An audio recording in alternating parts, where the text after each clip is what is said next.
Vamos passar agora à sessão plenária número 3, com a comunicação da professora Maria Helena Willy Rodrigues. Sim. É? Willy Rodrigues, desculpe. Que tem como título Como formar pensadores gráficos. A doutora Maria Helena é doutora e mestre em Educação, especialista em Geometria Descritiva e Desenho Técnico, licenciada em Desenho, tem larga experiência do ensino e pesquisa na área de linguagens gráficas. Coordena projetos que desenvolvem experimentos com a aplicação de materiais didáticos produzidos em ambientes de geometria dinâmica e é autora de diversos artigos publicados nesse sentido e a esse respeito. No presente é aposentada da Universidade Federal do Rio de Janeiro na categoria de professor associado, continua trabalhando como colaboradora voluntária no curso de especialização em técnicas de representação gráfica oferecido pela Escola de Belas Artes da UFRJ. Rio de Janeiro, pois. Universidade Federal do Rio de Janeiro.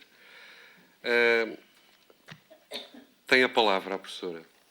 Está bem? Pode começar. Nós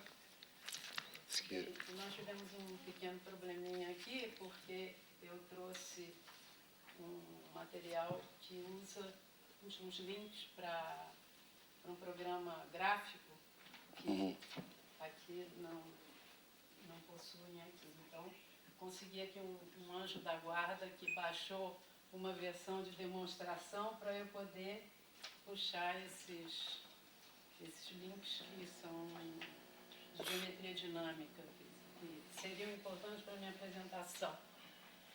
Bem, mas em primeiro lugar, eu quero agradecer aos membros da diretoria da ABEG por terem indicado meu nome como oradora e terem me trazido até aqui. Quero agradecer também aos organizadores do evento que, por parte da ABEG, estão me acolhendo e me recebendo. E um agradecimento especial ao professor Gilson Braviano e à professora Vera Viana, que me deram toda a atenção, atenderam a todas as minhas solicitações, tiraram todas as minhas dúvidas durante esse período. Isso foi muito importante para mim. Bem, eu coloquei o título da minha palestra sob a forma de pergunta, né?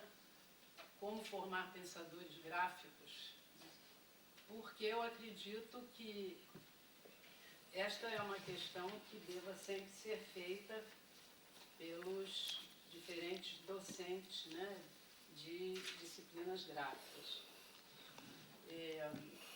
Meu nome é Maria Helena Willy Lacerda Rodrigues, como o professor falou, e já deu alguma indicação sobre a minha formação, mas eu gostaria de frisar que toda a minha experiência profissional foi e continua sendo voltada para a educação gráfica. E esse é o principal motivo de eu ter escolhido esse tema. Eu sei que não há uma pergunta única, uma resposta única para essa pergunta, sequer definitiva. E eu também não tenho a pretensão de respondê-la. Eu vou continuar perguntando. A minha intenção aqui é apenas convidar a plateia a me acompanhar em algumas reflexões sobre esse assunto. Então, em princípio, é bom falar sobre o pensamento, rapidamente. A escultura do Rodin mostra o pensador, né, num momento de profunda concentração. E isso pode sugerir que o pensamento seja uma atividade isolada, solitária, silenciosa, né? Mas o que dizem os especialistas a respeito? Então, explorando a literatura que fala sobre pensamento, né, nós sabemos que há muitos avanços, né, na neurociência e também em outras áreas que investigam, né, como a mente trabalha. No entanto, apesar disso, apesar desses avanços, descobrir como a mente trabalha, devido à sua complexidade, ainda é um desafio, né? Ainda é um desafio de grandes proporções. Mas, mesmo assim, nós podemos encontrar alguns elementos em comum nas diversas concepções esboçadas por cientistas, pedagogos, psicólogos e outros estudiosos. E, principalmente, no que diz respeito às conexões entre a atividade cognitiva do cérebro e o ato de comunicar, né? Bem, extraindo alguns termos-chave dessas concepções e analisando, nós podemos, então, chegar à conclusão de que o pensamento não é bem algo solitário ou isolado, né? Porém, envolve um conjunto de ações, né, processuais e operacionais que são continuamente realimentados. E o que se entende por pensamento gráfico ou visual? Porque o pensamento ele ganha diversas qualificações, né? Na literatura científica você ouve falar de pensamento dedutivo, pensamento indutivo, pensamento lógico, pensamento matemático, geométrico, pensamento intuitivo, criativo, pensamento crítico e por aí.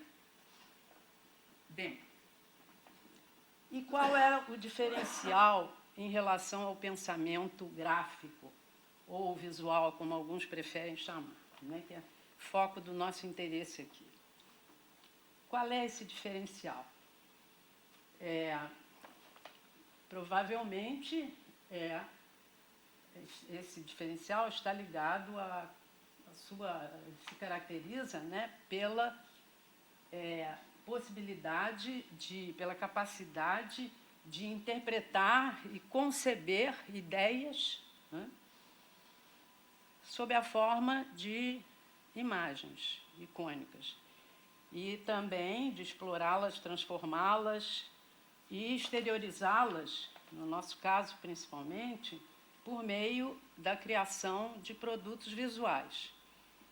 E, embora esses produtos e essas ideias possam ser de diferentes ordens e também atender a diferentes fins, tem em sua agenda um objetivo comum, que é o de comunicar. Então, eu estou pedindo ajuda aqui a dois autores, ao Colin Ware. O Colin Ware é diretor do Data Visualization Research Lab na Universidade de New Hampshire, no Departamento de Mapeamento Costeiro e do Oceano, e ele tem muito trabalho sobre o pensamento visual, muitos trabalhos sobre pensamento visual. E eu achei interessante trazer um comentário que ele faz, porque ele usa uma metáfora. Ele compara o processo do pensamento visual a uma espécie de dança com o meio ambiente, em que alguma informação é armazenada internamente e alguma externamente. E ele acrescenta que é por entender esta dança que nós podemos também entender o significado dos projetos gráficos, ou como os projetos gráficos ganham significado. E o outro que vem aqui para me ajudar nessa conversa é o Rudolf Heim, que dispensa qualquer apresentação, e o que ele diz, ele fala aqui no trabalho dele, no primeiro trabalho dele, ensinou que a atividade artística é uma forma de raciocínio, né, em que perceber e pensar são indissociáveis.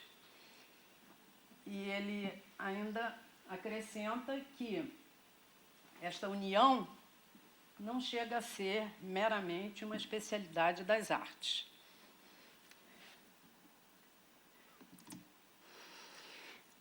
Aí é que está, eu queria propor à plateia um pequeno teste de visualização. Uma coisa muito simples, e era isso que eu ia trazer em geometria dinâmica. E agora que eu quero ver, cadê meu anjo da guarda? Vem aqui, meu anjo da guarda. Eu vou puxar aqui um link para esse teste.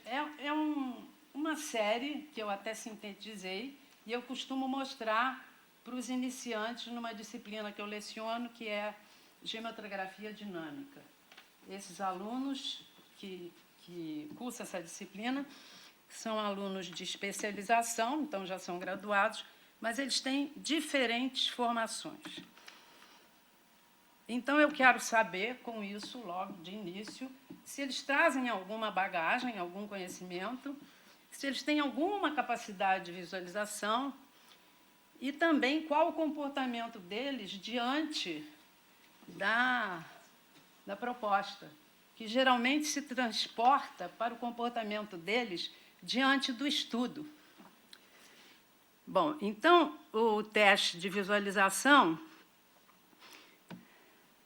é o seguinte, é muito simples. Parece que é mais simples o teste de visualização do que eu consegui aqui trazer a próxima tela. É porque eu estou trabalhando com o computador dela, e quando a gente toca piano na casa do vizinho, a gente já não... né? Então, aqui. Bom, então... Tá, aqui, né? Você diria que estes quadriláteros são congruentes? Ninguém precisa responder, tá? Mesmo porque eu não tenho tempo de ouvir as respostas. Mas eu queria muito era conseguir fazer isso aqui, colocar um sobre o outro. Então, o que vocês acham? Não precisam responder. Agora, eu inscrevi ali uns quadriláteros naqueles, né? E pergunto assim para os alunos. O que vocês podem dizer a respeito deles? O que vocês observaram? O que vocês observaram? Bom, são quadrados, professora. Tem a forma de um quadrado. Ah, tudo bem, ótimo. Identificou como quadrado. Alguns dizem assim, e os vértices desses quadrados são os pontos médios dos lados dos quadriláteros circunscritos. Ótimo. Só isso, mais nada. Só isso, mais nada.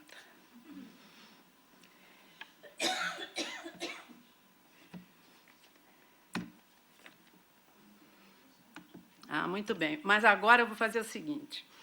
Eu vou mover um vértice aqui desse. Pode ser qualquer um. Vou mover esse, vou mover esse vértice, enfim. E vai... Por favor, observem isso aqui e vou fazer a mesma coisa com o outro.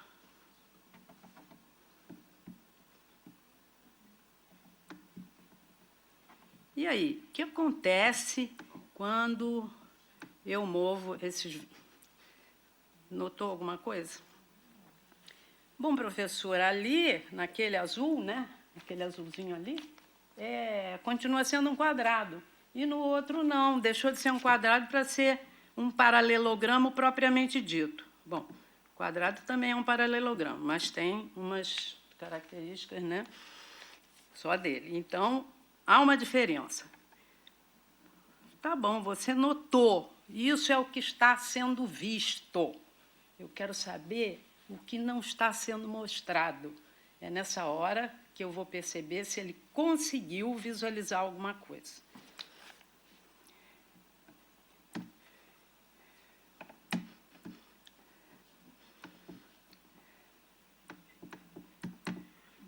Vai. Por favor, vai. Ele consegue, ele não vai conseguir visualizar, nem eu vou conseguir. Bom, aí vem a pergunta principal. Qual o motivo da diferença na forma dos quadriláteros inscritos? Ele notou que havia uma diferença. Mas por quê? Isso é que eu quero saber. Então, eu quero que ele veja o que não é visível. É a arte de ver o invisível. Não preciso me responder, eu sei que todos já sabem e já perceberam. Mas tem um aluno que me diz assim: ah, professora, é fácil, é só a senhora ir lá, já conhece o software, assim, vai lá no display e show all hidden. Mostra o que não está visível, mostra o que está debaixo do tapete. Eu não faria isso. Por que eu faria isso? Eu quero saber se ele é capaz de visualizar, e conhecimento é conquista, não é para ser dado. Então, eu não dou essa chance. Mas é nessa hora que eu vejo a atitude do aluno em relação ao estudo, né, e à proposta. Aí o outro que conhece mais o programa diz assim: bom, foi a maneira como a senhora construiu isso. Certo, óbvio, foi a maneira como eu construí. Mas, então, a senhora deve ter feito uma macroconstrução. A senhora pode ir lá mostrar a macro que a senhora fez. Eu vou lá e eu ia deixar essa macro ali para ele pegar? Eu ia dar essa chance? Não, eu não dou essa chance, porque eu continuo dizendo que o conhecimento tem que ser uma conquista. É sofrido, mas tem que ser sofrido. Muito bem. Na verdade, há uma razão matemática, uma razão geométrica, uma razão gráfica para aquela diferença.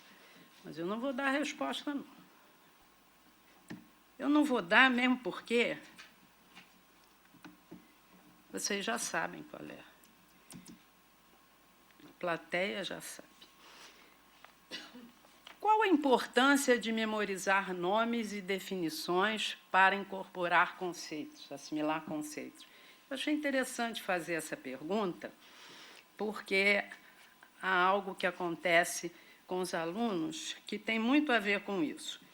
E eu chamo aqui Richard Feynman para me ajudar a conduzir essa reflexão. Tá? Ele é inteligentíssimo, né? Infelizmente já falecido, físico, foi até laureado com o Prêmio Nobel da Física, em 1965, se não me engano.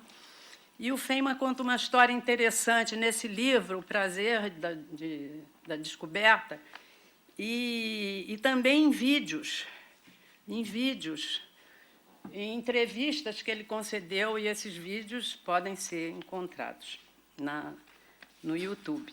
Né? Então, o Feynman, ele se lembra de algo que lhe aconteceu quando ele era criança e o pai o levou a um parque, costumava levá-lo a um parque onde tinha um bosque, a natureza ali era muito generosa, e o pai conversava com ele, mostrando a fauna, a flora do local, enfim. E num dia desses, um menino que também estava lá chegou perto dele e disse assim: "Do you know the name of that bird?" Você sabe o nome daquele pássaro? E o Feynman respondeu, a criança: "I haven't the slightest idea." Eu não faço a menor ideia, a mais leve ideia. E o menino: "It's brown-throated thrush. Your father doesn't teach you anything." É brown-throated thrush. Seu pai não ensina nada a você. O menino falou. O menino se achou importante porque sabia o nome do pássaro. Eu tentei investigar o nome desse pássaro em português e eu acho que é tordo da garganta marrom, se é que existe um tordo de garganta marrom, porque a gente também vê de garganta vermelha.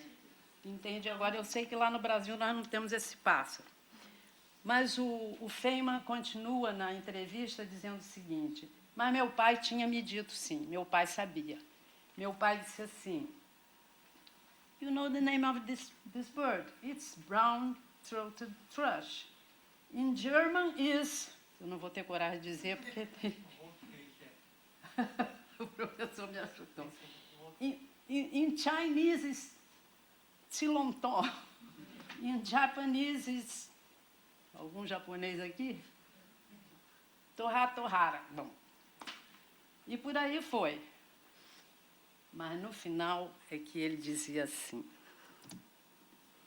você pode saber os nomes daquele pássaro em todas as línguas e você não sabe nada, absolutamente nada sobre o pássaro.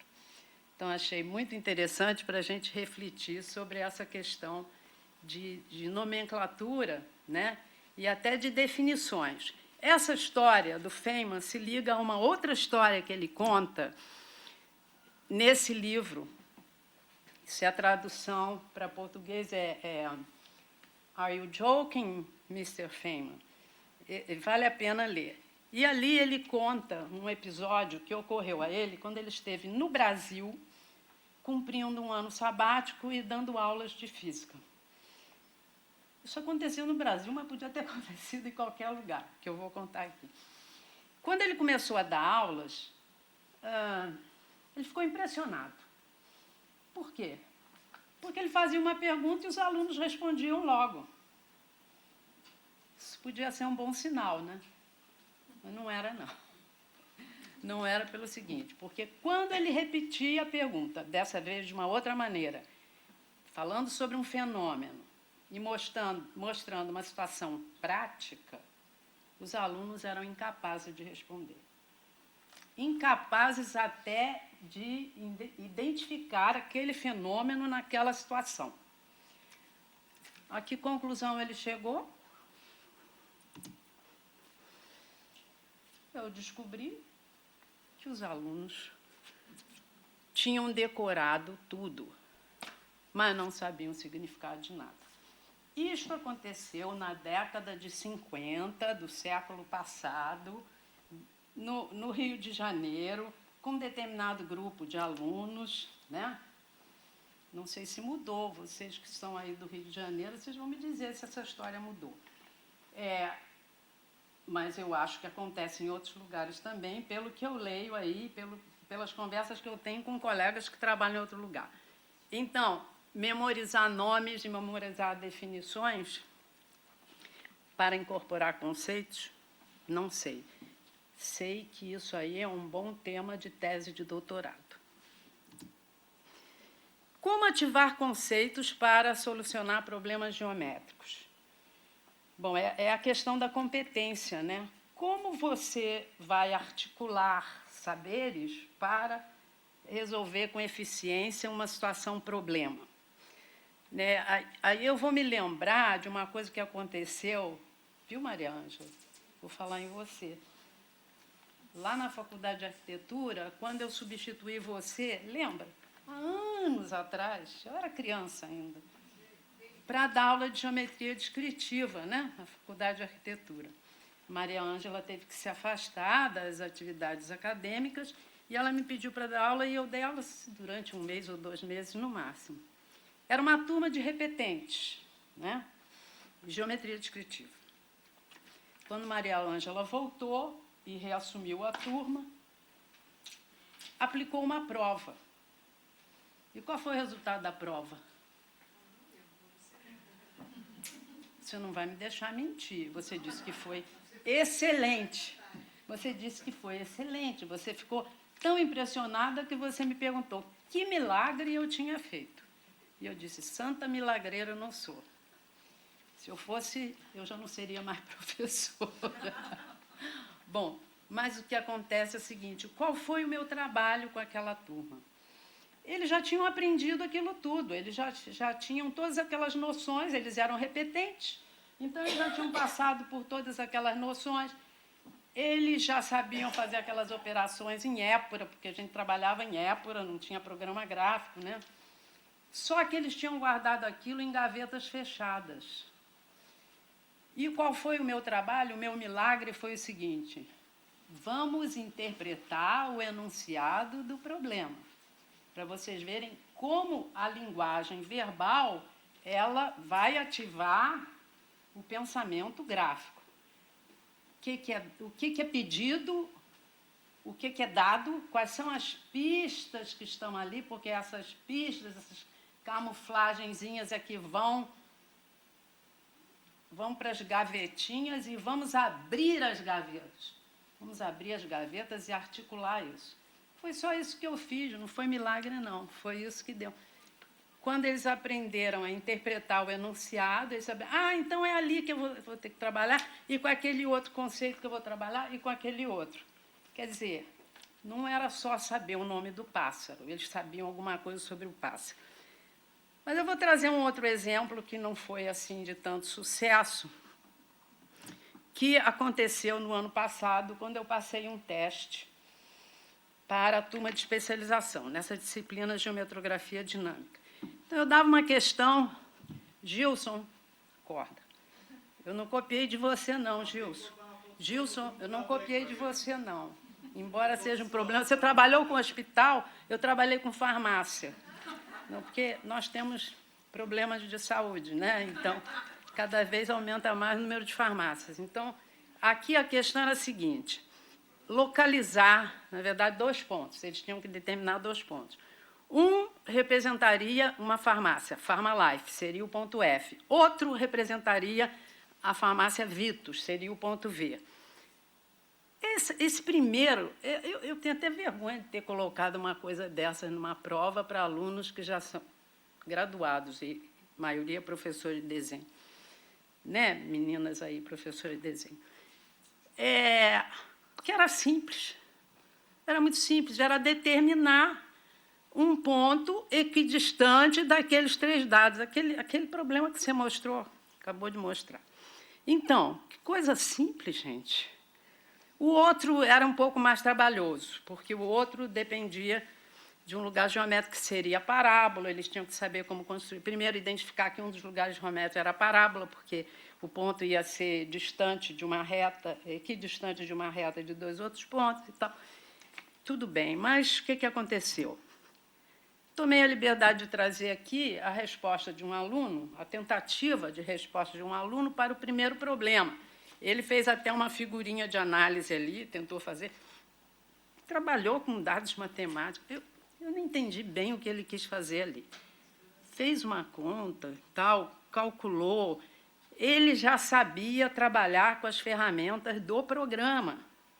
Só que ele não estava visualizando o problema graficamente. Porque, gente, o que era este ponto F? Ele era o circuncentro do triângulo que tinha aqueles vértices ali, A, G e S. Era o circuncentro equidistante dos pontos. Então, se eu perguntasse a ele qual a definição de circuncentro, certamente ele acertaria. Como no caso aí do Feynman com os alunos de física.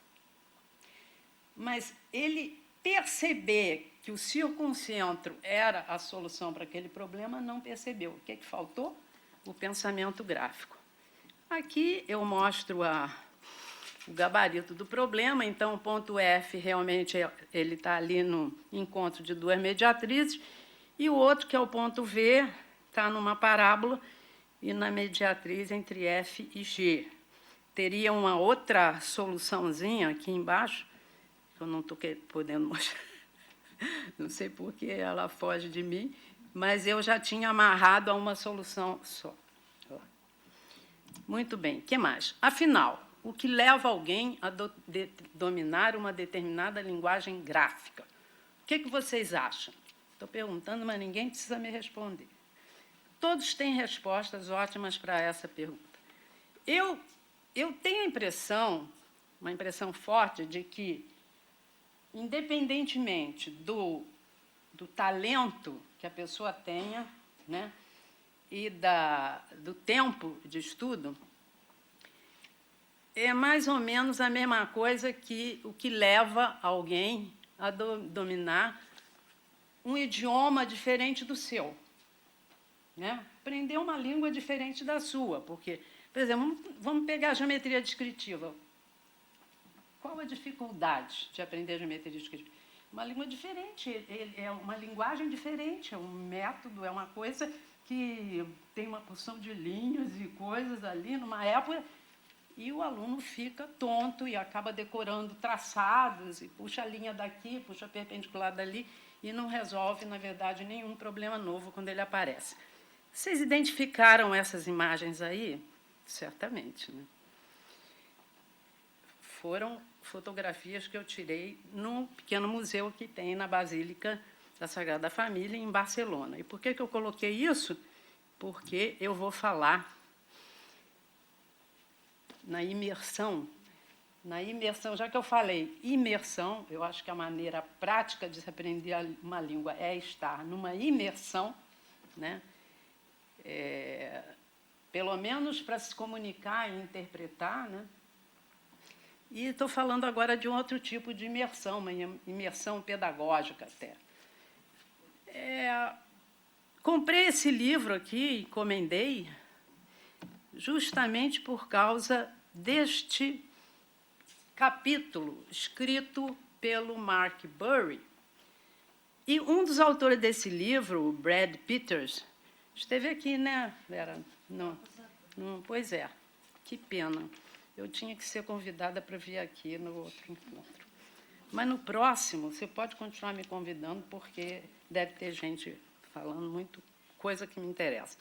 Mas o Mark Burry, nesse capítulo, ele diz o seguinte, que ele teve a sorte de entrar em contato com a obra de Gaudí, né, da Sagrada Família, não como um mero observador de um trabalho já terminado, inclusive nem está terminado, né? Mas sim um nível de projeto. E mais afortunado ainda ele se sentiu porque isto aconteceu 10 anos antes de os arquitetos terem acesso a programas gráficos, pelo menos com os recursos necessários para realizar certos projetos. Aí ele conta. Fazendo isso em 1979, quer dizer, quando ele entrou, eu fui apresentado à geometria descritiva sob modos que eu não tinha tido tal oportunidade de me engajar. Nem no high school, que seria escola secundária, né? E nem depois, subsequentemente, né, posteriormente, durante a minha educação em arquitetura, quer dizer, no nível superior. Eu achei muito bom que ele dissesse isso, porque isso nos faz refletir sobre a diferença que existe entre o que a gente ensina numa sala de aula, ou até mesmo no laboratório, e aquilo que vai ser aplicado profissionalmente. Há uma diferença enorme e nem sempre a gente consegue fazer essa ligação, né? Tão preocupados estamos também em cumprir um programa extenso e tal, e o aluno cai naquela coisa de decorar passos e não chega nem a entender qual a utilidade daquela linguagem.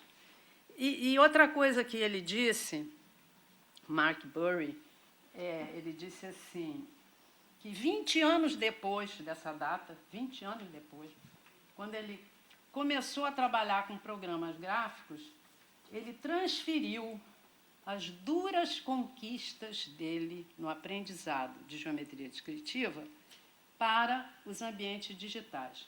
Eu adorei esta expressão, duras conquistas, que é dureza mesmo aprender geometria descritiva. Quem é professor de geometria descritiva sabe que os alunos sofrem.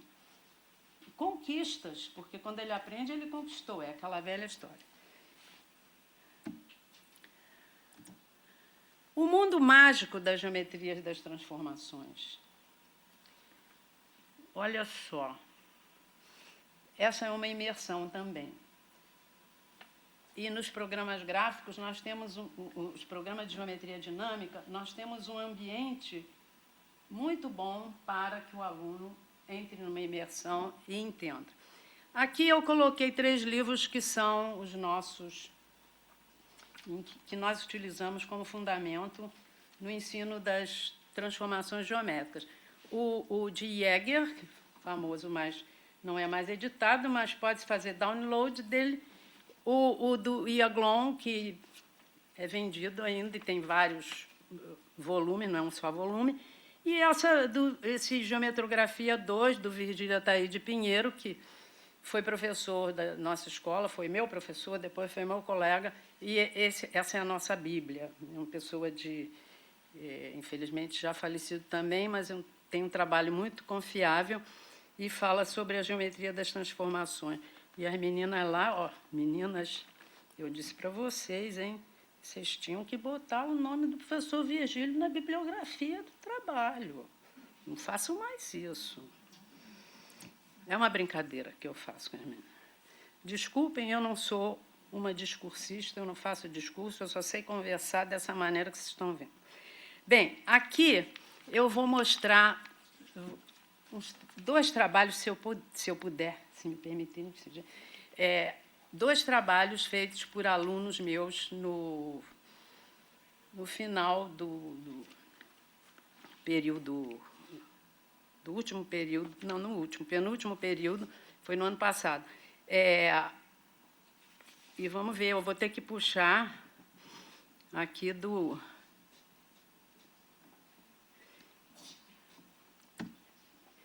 Eu tô lá com...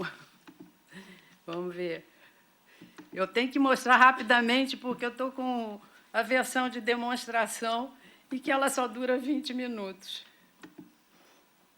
Então, pode... Aqui, espera aí. Eu pedi que os alunos construíssem uma série composições plásticas, digamos assim, usando as transformações pontuais. Eles tinham liberdade para a escolha do tema. Rodrigo escolheu, se inspirou, né, em Star Trans. Eles tinham também que apresentar esse resultado, esse trabalho, para os colegas e para professores que estivessem interessados em ver. Enquanto eles apresentassem, eles deveriam explicar o que eles fizeram e quais as transformações que estavam ali, aqui, por exemplo, rotomotetia, e também dissessem quais as dificuldades que eles tiveram e como eles resolveram os problemas que eles encontraram para essas coisas.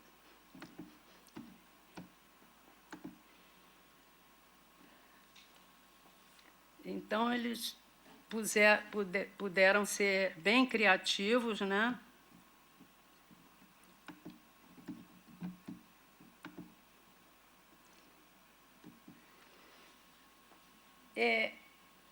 Quando eles apresentaram, eles puseram fundo musical, mas esse programa não admite fundo musical. Então, eles trouxeram um gravador e eles, né, foram manipulando de acordo com o que se apresentava na tela, né? E o fundo musical faz muita falta, realmente faz muita falta. Eles são professores de ensino fundamental e ensino médio. Então, essas... Eu não quero as propriedades. Quem disse que eu quero as propriedades? Eu quero é que esse botão funcione. Não vai funcionar, não?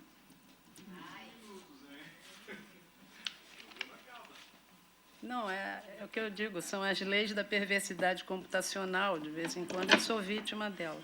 Já fui vítima aqui porque não tinha o programa. Não tinha como acessar também. Estou usando o programa da colega.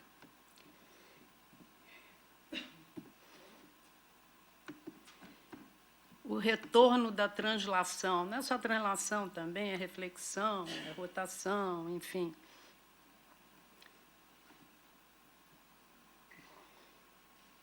Esse rapaz ficou realmente numa imersão para conseguir esse resultado. E aqui eles tinham também que criar um fractal.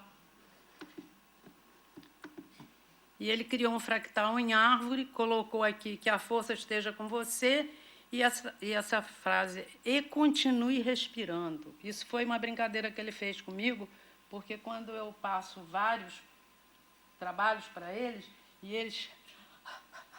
Eu disse, continue respirando, vai dar tudo certo, continue respirando. Bom, este... Dá tempo? Ainda tenho tempo? Tem? Quanto? 5? Ih, gente... Eu queria fazer uma viagem turística pelo Rio de Janeiro. Já acabou? Já acabou meu tempo? Acabou meu tempo aqui no... Bom, vamos lá. Esse menino também, ele fez um bom trabalho. Mas me dá mais um minutinho. E uma viagem, ele botou os cartões postais ali, eu vou ser rápida. Aqui é a linguagem da garotada. O besourinho do bico vermelho, não está mostrando aqui o outro que está do lado. Esse rapaz, ele tem um irmão gêmeo, os dois foram meus alunos em momentos diferentes, e eu não consigo realmente... Não, é isso aqui. Eu não consigo...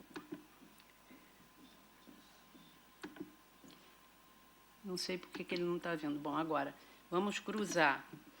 Ele me disse que deu muito trabalho para fazer essas rabiolas aí.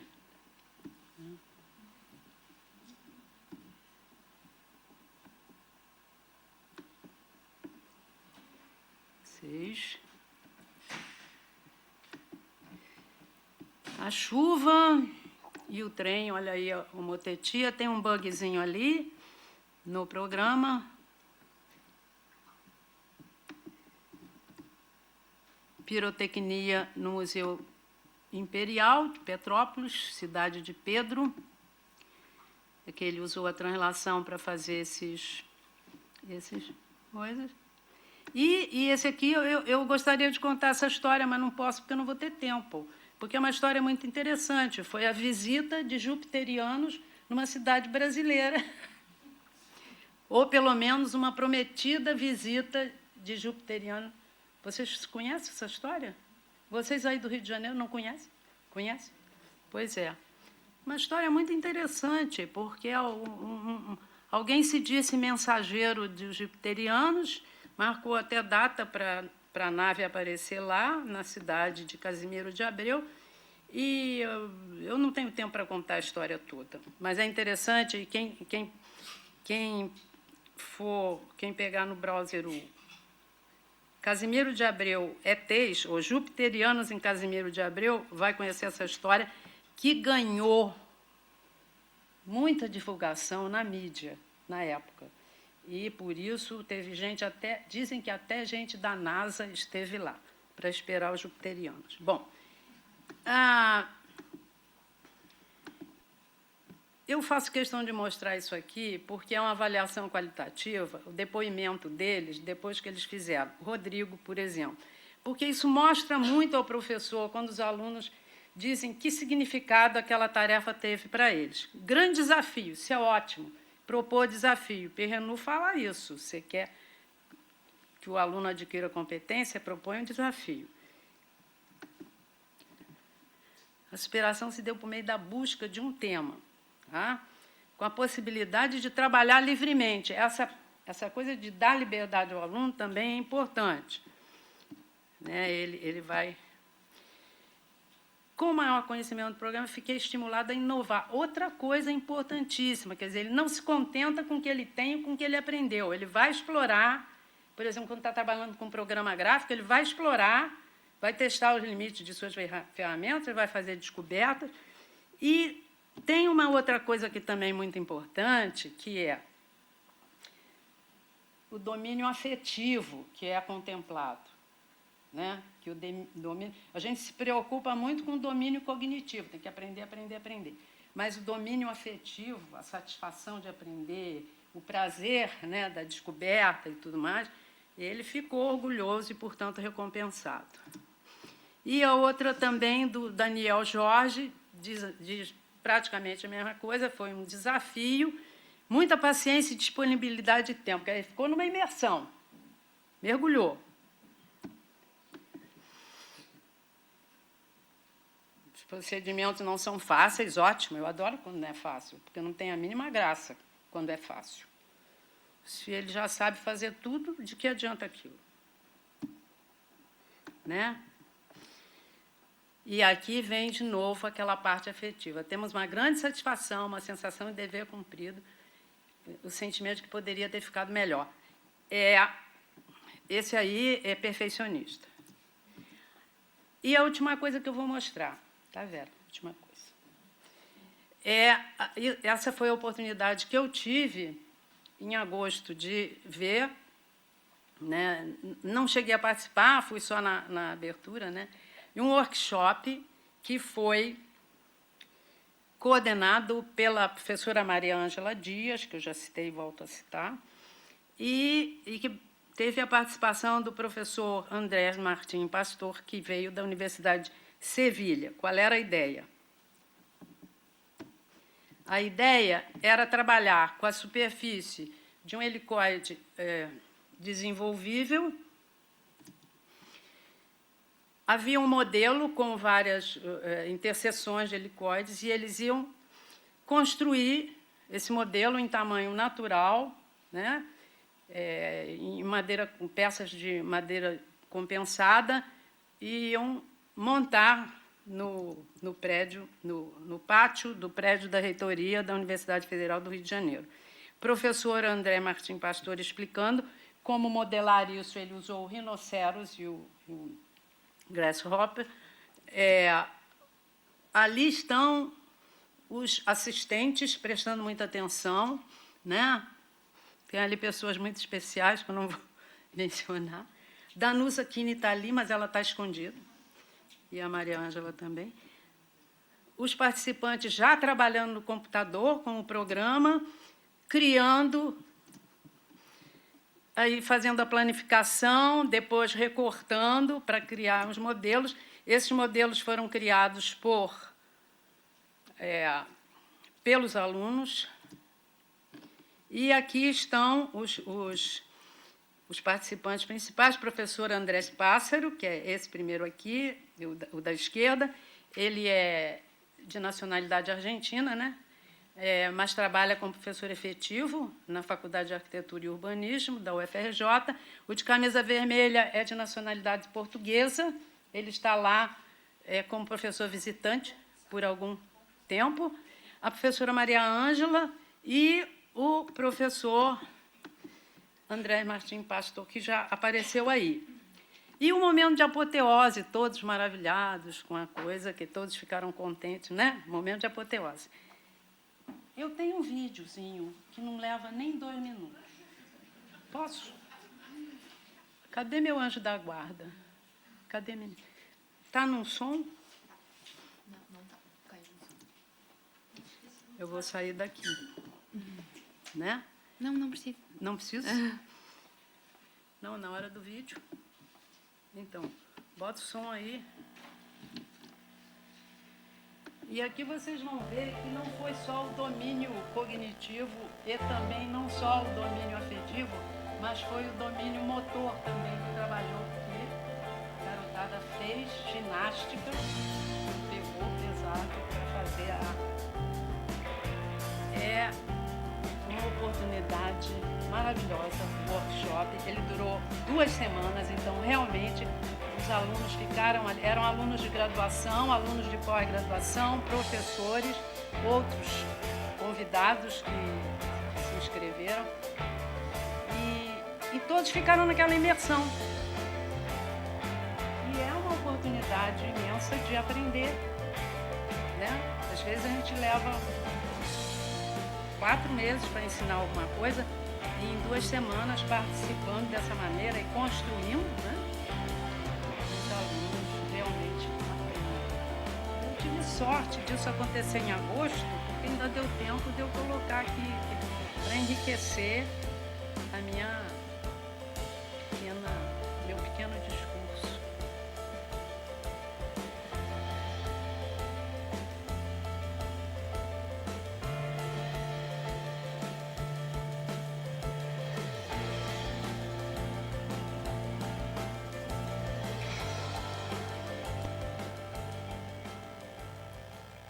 E pronto.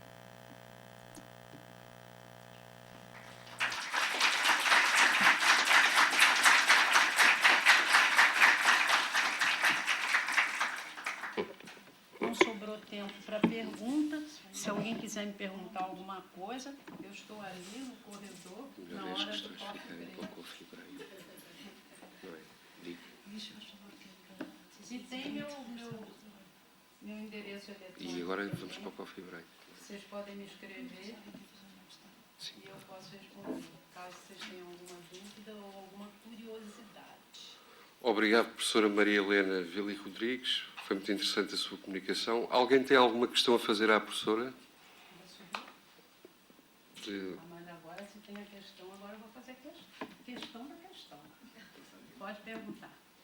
Ou comentar. Ou criticar. Vale. A sua apresentação levantou uma série de questões sobre as quais também referi, mas chega um momento que assim, disse que isto era uma forma de preparar pensadores visuais. E pensou no âmbito da arquitetura. Sobretudo num curso de arquitetura. Ou não? Bom, sabe que pensadores gráficos e pensadores visuais são um tema muito amplo, né? É muito amplo e atinge várias, né, formações. Aqui eu tentei até mostrar no final, porque isso aqui foi arquitetura. Essa parte dessa construção desse pavilhão foi arquitetura, né? E ali eu vim caminhando, mostrando algumas dificuldades do pensamento. Era só Certo. referir esse enquadramento para continuar a minha pergunta. E agora a minha pergunta seria assim: imagine que não há computadores. O senhor podia falar mais alto? Sim. Imagine que não há computadores e que eles têm de se expressar graficamente indo por outros caminhos. Aí eu noto neste processo uma falta. Eu sou professor do ensino superior e uma das coisas que tento é fazer a mudança daquela chapa que eles trazem na cabeça para resolver exercício de uma certa maneira, e às vezes diz na primeira aula, desenho um tetraedro. Isto podia ser uma coisa muito simples, torna-se uma complicação, por várias razões. Uns porque não sabem o que é tetraedro, mas pronto, isso eu explico, e a partir daí nunca ser capaz de desenhar, mas depois perdem. Não digo onde é que está o vértice, não digo o tamanho, não digo se está virado para cima ou para baixo, e portanto dou-lhes uma liberdade que eles normalmente não têm. Então, para ultrapassar isso, e que vai no encontro da concepção e arquitetura, eu até lhes costumo dizer assim: querem inventar um edifício, têm que ter um programa, um sítio, cumprir regras, interagir com engenheiros, saber o que é que o proprietário quer, como é que geometricamente vão lançar o desafio. Será com um desenho, será com uma maquete, mas se for a maquete não é em pedra. Vai ser em papelão, uma coisa fácil de tocar. Se for em desenho, não deve ser, se calhar, também um desenho muito rigoroso. É provável que seja o esquiço, para ser fácil de trocar. Então, onde é que entra no seu processo esta faceta da flexibilidade que tem que ser inerente ao processo conceptual? Parece-me que esse processo está omisso. Não quer dizer que não exista, mas... Neste workshop, a primeira apresentação foi de um professor, eu não falei nisso, mas a Mariana já sabe, foi de um professor da Faculdade de Arquitetura. Ele mostrou como construir, né, o helicoide desenvolvível em geometria descritiva, fazendo uma épora, desenvolvendo e falando todos os conceitos que estavam ali. A ferramenta foi usada realmente para modelar, que é o que se faz agora, né? Modelagem, e para facilitar também a planificação e poder construir, né? A ferramenta é isso. Quando eu mostrei aquela dificuldade do aluno naquele problema, eu estava justamente querendo dizer, no caso ali era bidimensional, não está falando em arquitetura, está falando em desenho geométrico. Eu estava querendo justamente mostrar que se ele não tinha aquele conceito assimilado realmente, se ele só sabia a definição de circuncentro, mas não soube identificar o circuncentro ali, não adiantaria ele saber, não adiantou ele saber trabalhar com as ferramentas. Ele chegou a trabalhar com ferramentas para fazer cálculos matemáticos que não cabiam ali, porque era simples visualizar que era o circuncentro, então ia lá, achava os dois lugares geométricos e tudo. Eu não sei se eu respondi a sua pergunta, se eu não respondi, o senhor me desculpe. Eu não estendi muito para arquitetura, inclusive porque eu não sou arquiteta.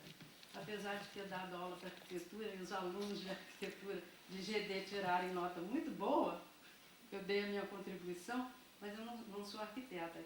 E eu achei eu tive muita felicidade de poder assistir, né, a esse workshop, não todos os dias, mas de ter contato com as pessoas que fizeram isso, porque eu vi ali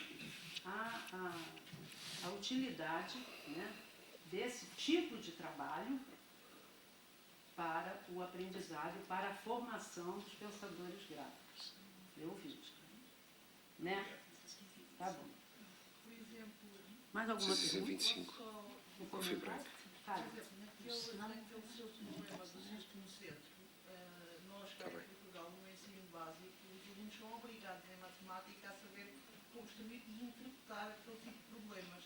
Portanto, um aluno que lhe aparecesse assim, no ensino superior, era quase uma coisa... Não, eu não sei se eu vou dizer uma coisa aqui, mas acontece que nós temos vários tipos de alunos. O problema é sempre Né? a dificuldade. Eu fui buscar uma dificuldade, porque eu precisava, algum que teve uma dificuldade, porque eu precisava mostrar naquele ponto como era importante assimilar o conceito e não apenas decorar uma definição. Por isso eu vou buscar. Mas, para minha tristeza, aquele aluno é professor de desenho, atua como professor de desenho. Os outros alunos acertaram e tudo, mas eu fui buscar essa dificuldade. Então, o que acontece? O que eu vejo no ensino de desenho, eu não sei se acontece aqui, eu acho que vocês também levam muito a sério, mas pode ser que também vocês tenham casos assim. E que o próprio professor não assimilou o conceito ainda. Se o próprio professor não assimilou, como é que ele vai fazer o aluno raciocinar? É coisa de receita. Fica um ensino de receita. Você vê nos livros, eu acho o livro muito importante, sim. O livro tem que ser lido, tem que ser estudado, né? Não é uma apostilazinha que tem a coisa resumida, eu acho muito importante. Mas, não sei não, eu acho que depois nós podemos conversar um pouco sobre isso e você me contar também se aqui, eu vejo que é levado o ensino muito a sério, já percebi no material didático que eu vejo aqui, mas se também não haverá um pouco dessa coisa por parte de alguns de seguir uma receita somente e não assimilar os conceitos. Há sempre. Não é? Eu acho que isso acontece nas melhores famílias de Londres. Bom, eu agradeço a paciência de vocês terem me escutado até o fim e agradeço novamente a quem me trouxe até aqui e que me apoiou. Tá bom? Muito obrigada.